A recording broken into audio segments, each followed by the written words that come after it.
Uma chama irrompe nas profundezas da Rússia quando um bombardeiro Tu-22M3, abatido por um míssil ucraniano, atinge o solo. Da mesma forma, um ataque com um míssil ucraniano de longo alcance transforma um robusto avião de alerta antecipado russo A-50 em sucata. Outro míssil ucraniano cai, transformando uma instalação industrial na região de Bryansk em escombros. Esses ataques não foram causados pelos avançados mísseis ocidentais HIMARS, Storm Shadow, Scalp ou ATACMS, apesar do que você possa ter presumido. Os espertos ucranianos estão atacando aviões e instalações russas localizadas no interior da Rússia, ressuscitando uma antiga tecnologia soviética. O S-200. Veja como a Ucrânia está atacando a Rússia com essas relíquias soviéticas. O S-200, frequentemente chamado de SA-5 Gammon pela OTAN, foi um dos sistemas de defesa aérea de longo alcance mais potentes da União Soviética nas décadas de 1960 e 1970. O objetivo inicial deste sistema de mísseis terra-ar era defender locais importantes e vastas áreas da ameaça representada pelos bombardeiros americanos de longo alcance e alta altitude, especialmente o B-52 Stratofortress. No final de 1976, havia 18 bases e 342 lançadores em serviço, marcando a implantação dos primeiros regimentos operacionais do S-200.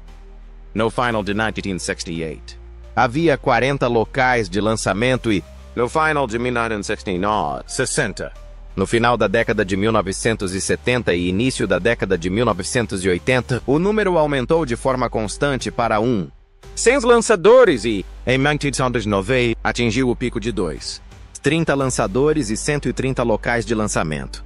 Pelo menos 13 desses sistemas estavam estacionados na Ucrânia, como parte das repúblicas socialistas soviéticas que compunham a URSS, e o novo país os manteve após a Ucrânia conquistar a independência em 1991. Lançado em 1900, o S-200 já Angara inicial, equipado com o míssil V-860 5V21 ou V-860P 5V21A. Tinha um teto de 20 km e um alcance de 160 km. 3 anos depois, os mísseis V-860PV, V-5V21P ou V-5V28V foram adicionados ao S-200V Vega aprimorado, aumentando seu alcance para 260 km e seu teto para 29 km. Mas com o míssil V-870, o alcance aumentou para 274 km, e o máximo era de 40 km. Os soviéticos revelaram o S-200 VVE Vega-E, voltado para a exportação. Em 1973, ele era equipado com o míssil de ogiva de alto explosivo V-880E 5V28E, que tinha um alcance máximo de 40 km e um alcance de 230 a 254 km. Posteriormente, a Polônia converteu o S-200VE no S-200C entre 1999 e 2002. O S-200 tem um alcance muito maior do que os sistemas de defesa antimísseis S-300 e S-400, com exceção de algumas das dezenas de versões disponíveis.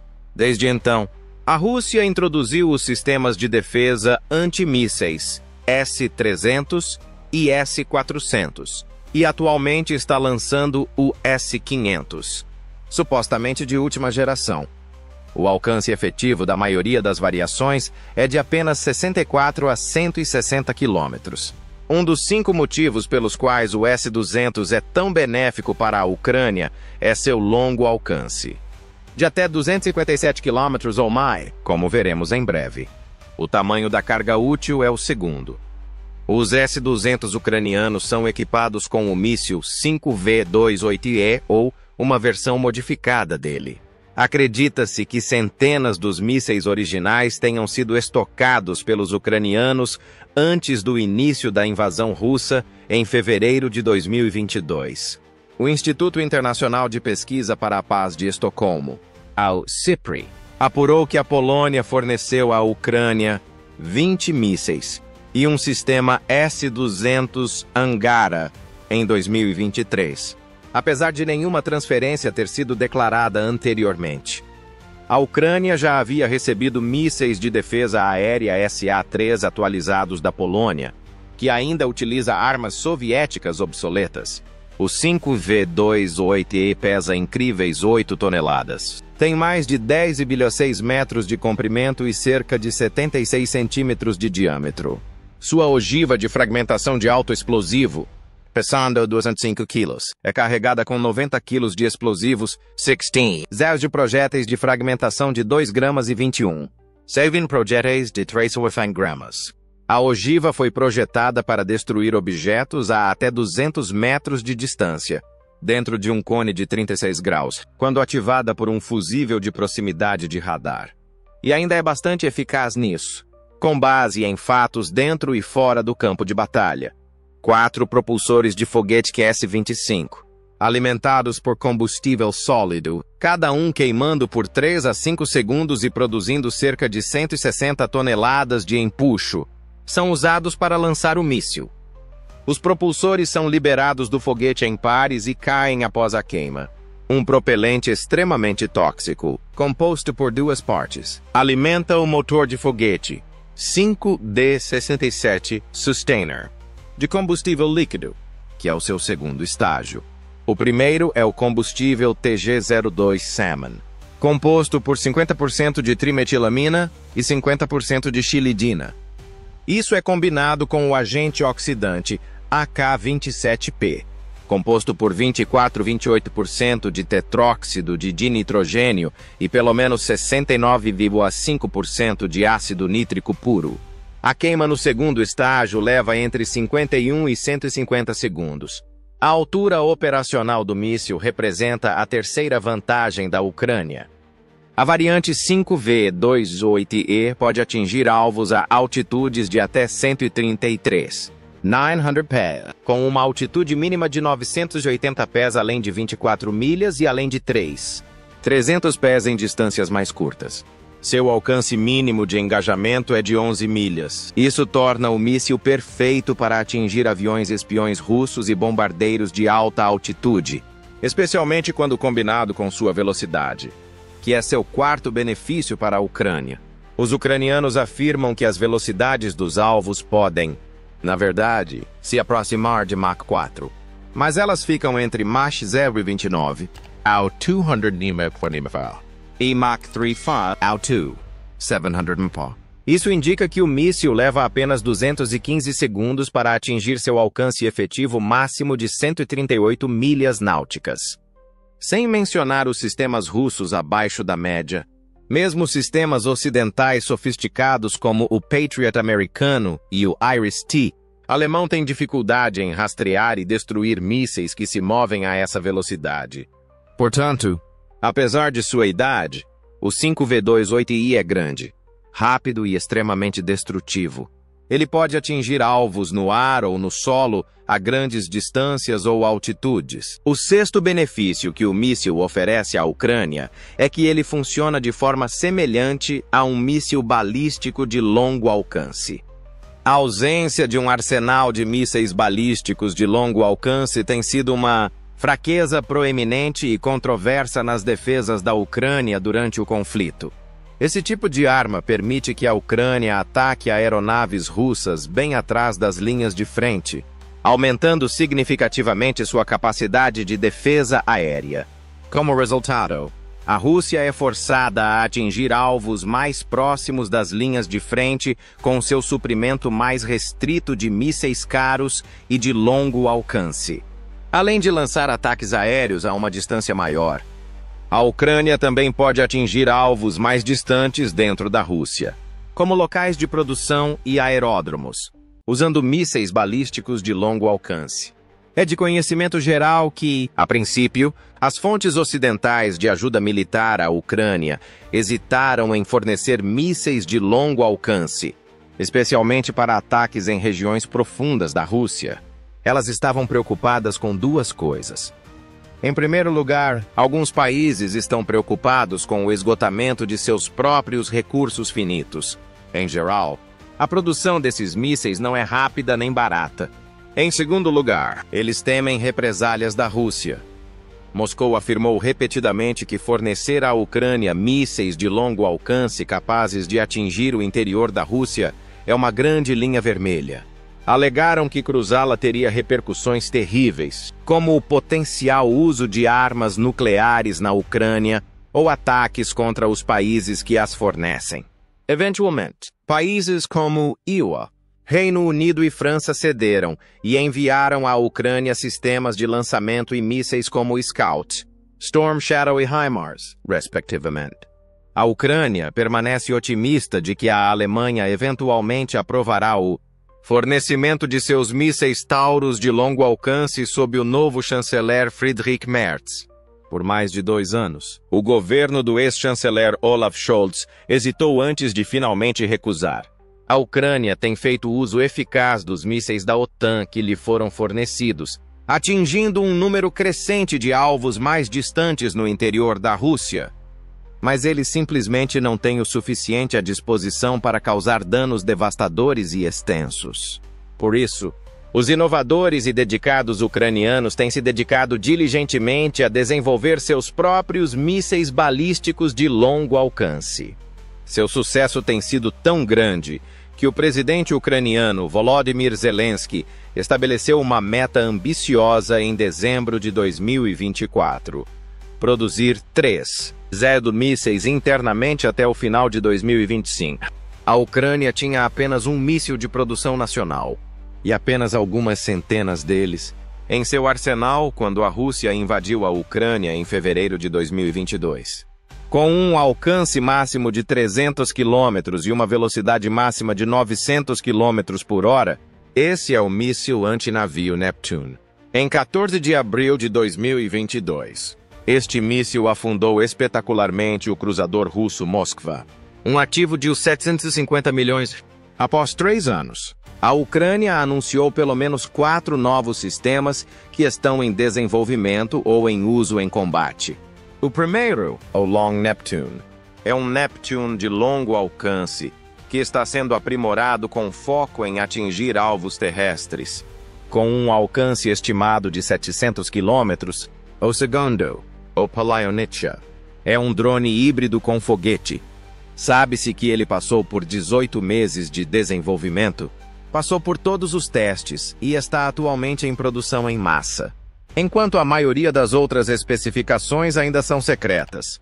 O Peklo, que significa inferno em ucraniano, também foi lançado em dezembro de 2024 e é classificado como classificado. Segundo relatos, este míssil de cruzeiro, com alcance de cerca de 700 km, também está sendo produzido em grandes quantidades. O Ruta, que leva o nome da planta arruda, um símbolo com raízes profundas no folclore ucraniano, é a mais nova adição. Além do fato de que este míssil está chegando ao fim de seus testes, pouco se sabe sobre ele. Segundo analistas, ele pode viajar até 300 km, atingir uma velocidade máxima de pouco menos de 800 km por hora e carregar uma ogiva que pesa cerca de 100 quilos. Se tudo correr conforme o planejado, a Ucrânia terá um suprimento constante desses mísseis dentro de 1 ano para usar contra os russos. Até lá. Porém, os mísseis balísticos mais eficientes e acessíveis da Ucrânia são o obsoleto S-200 e seus 5 mísseis V-28E. A Forbes chegou a descrevê-lo como a arma mais poderosa de Kiev para ataques de longo alcance. O evento mais conhecido envolvendo o S-200 em serviço na Ucrânia antes da guerra atual ocorreu em outubro de 2001. Quando um avião comercial russo foi abatido sobre o Mar Negro durante um exercício de tiro real por um míssil errante de uma das baterias. Em 2010, alegou-se que a Ucrânia tinha apenas 4 baterias S-200 em operação, com outras 12 unidades ociosas, pois o sistema já estava se aproximando ou ultrapassando a data de validade. Em 2003, o S-200 foi finalmente retirado de serviço na Ucrânia. No entanto, é evidente que várias dessas unidades se não todas, tiveram suas teias de aranha removidas e voltaram a operar desde o início da invasão, com resultados cada vez mais desastrosos. É bem provável que tenham sido modernizadas para se tornarem mísseis eficientes para o combate contemporâneo, como veremos em breve. Como você pode imaginar, a localização dos mísseis é classificada como ultra-secreta. O tamanho do sistema S-200 é sua principal desvantagem, especialmente por não ser um sistema móvel e precisar ser instalado no local quase permanentemente.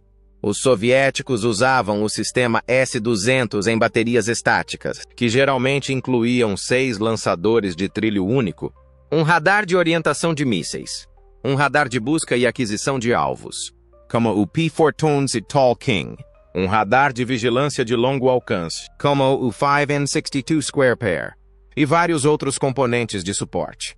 No entanto, apenas os mísseis e seus lançadores eram visíveis nas imagens de vídeo divulgadas pela inteligência ucraniana em maio de 2025. Portanto, não está claro se esses sistemas estão sendo utilizados em seus locais originais, reativados, implantados em novos locais ou se foram alterados para uso móvel. No momento, esse tipo de atualização é apenas uma conjectura. O sistema de orientação é um componente do sistema original que parece ter passado por uma atualização significativa. Os mísseis da série 5VV-28 utilizavam inicialmente um sistema de orientação inercial que foi atualizado pela Radiolink. Na fase final, eles passaram a utilizar o sistema de orientação por radar semiativo. O míssil precisaria ser ajustado para atingir alvos terrestres dentro de uma probabilidade de erro circular específica ou usar GPS para atingir alvos terrestres com precisão. Isso o exporia às armas eletrônicas de guerra mais avançadas da Rússia, incluindo o bloqueio de GPS. No entanto, a Ucrânia obteve assistência de aliados para desenvolver um sistema de orientação aprimorado para o S-200, informou um oficial ucraniano de defesa não tripulado na zona de conflito. O oficial acrescentou que o míssil em si possui um bom mecanismo de manobra, tornando-o uma arma bastante moderna se receber a orientação correta. Isso fornece informações sobre como a orientação e a aquisição de alvos estão sendo aprimoradas, bem como o míssil é capaz de abater um alvo a uma distância tão longa. No futuro, o S-200 poderá ser equipado com sensores ainda mais sofisticados para direcionamento quando sensores ou efetores ocidentais proliferarem na Ucrânia. Trent Telenko, ex-editor de qualidade dos BIO, apresenta outra hipótese sobre como os ucranianos estão modernizando uma máquina da década de 1970 com desempenho moderno. Agência para Gestão de Contratos de Defesa, ou S-200. O míssil 5V-28 e os subsistemas do sistema SAM são todos bastante reconhecíveis para Telenko, que afirma que especialistas ucranianos trocaram o radar montado no nariz do 5VV-28 por um novo buscador, possivelmente o radar do novo míssil superfície-superfície Grom-2.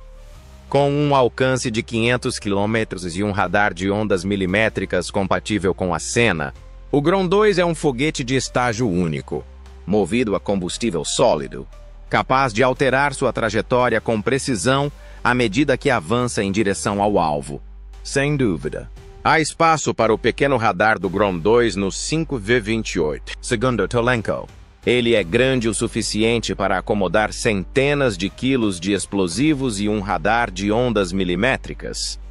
Seja qual for a situação, os S-200 ucranianos estão se tornando cada vez mais eficazes, tanto em seu uso inicial como mísseis terra-ar, quanto em ataques terrestres para os quais foram modificados. De fato, a Rússia foi a primeira a relatar seu uso no verão de 2023, tanto na Rússia quanto na Ucrânia. Segundo os russos, os mísseis S-200 estavam sendo usados em missões terra-terra para atingir alvos terrestres em áreas de retaguarda russas. Um míssil semelhante a um 5V-28 parece ter mergulhado quase verticalmente sobre um alvo na região de Bryansk. no oeste da Rússia, que faz fronteira com a Ucrânia.